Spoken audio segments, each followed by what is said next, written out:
Azul Flawen, bonjour à tous et bienvenue à cette nouvelle vidéo dans laquelle on parlera un petit peu sur l'énergie et les chakras parce qu'on a longtemps considéré que l'être humain n'est constitué que d'un corps physique, donc des os, du sang, des glandes et des organes. Mais la science aujourd'hui prouve qu'un flux d'énergie circule à travers notre organisme grâce à des chemins qui relient les différentes parties de notre corps, créant en plus un corps énergétique. Alors, ce flux d'énergie est réparti par des centres énergétiques appelés chakras. Ces chakras sont dans un état constant de rotation et chacun vibre à son rythme. C'est ce rythme justement qui doit être gardé pour obtenir une bonne circulation de l'énergie.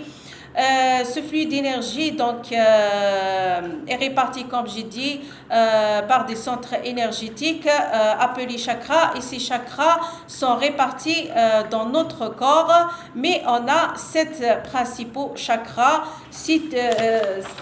situés comme ceci dans notre corps énergétique. Alors l'énergie passe d'un chakra à l'autre, créant de ce fait un champ énergétique autour de la personne. Alors, notre santé physique, mentale et émotionnelle résulte d'une circulation fluide de l'énergie. A contrario, une mauvaise circulation de cette énergie affectera notre santé et notre vie sur tous les plans. Alors, aujourd'hui, j'ai choisi de parler des 2 premiers chakras pour éviter d'avoir des vidéos trop longues.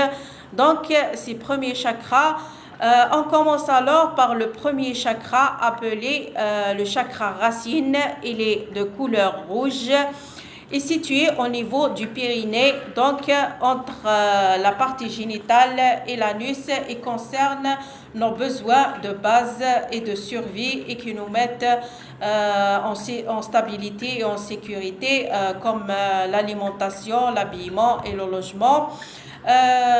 Donc, ce chakra capte les énergies de la terre pour les redistribuer dans le corps, en particulier dans les pieds, les jambes et toute la structure osseuse. Ce chakra est déséquilibré par par la peur du manque de nos besoins vitaux. Son déséquilibre a des conséquences tant au niveau physique qu'au niveau émotionnel et mental. On aura par exemple des problèmes aux pieds, aux genoux, aux hanches. On aura des problèmes circulatoires et osseux.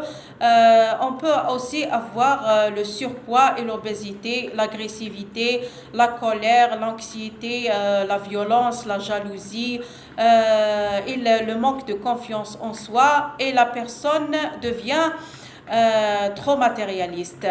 On passe ensuite au deuxième chakra appelé chakra sacré. Il est de couleur orange et situé 5 cm sous le nombril et concerne le plaisir et la créativité, et il est le centre de l'énergie sexuelle. Quand ce chakra est équilibré, on a une libido saine et on a des passions et de la créativité. Son déséquilibre est causé par le sentiment de culpabilité et lorsqu'on se dit qu'on ne mérite pas des choses. Et les conséquences de son déséquilibre sont entre autres des problèmes aux organes reproducteurs comme l'endométriose et d'autres complications au niveau de l'utérus et des ovaires chez la femme et la prostate chez l'homme, et qui peut aller jusqu'à la stérilité. On aura aussi des problèmes au niveau des reins, de la vessie et des intestins. Ça peut aussi causer la peur de l'intimité ou avoir une faible ou une trop forte libido. D'autres conséquences aussi, le manque de la créativité, le sentiment d'isolement et d'abandon. Ça peut aussi causer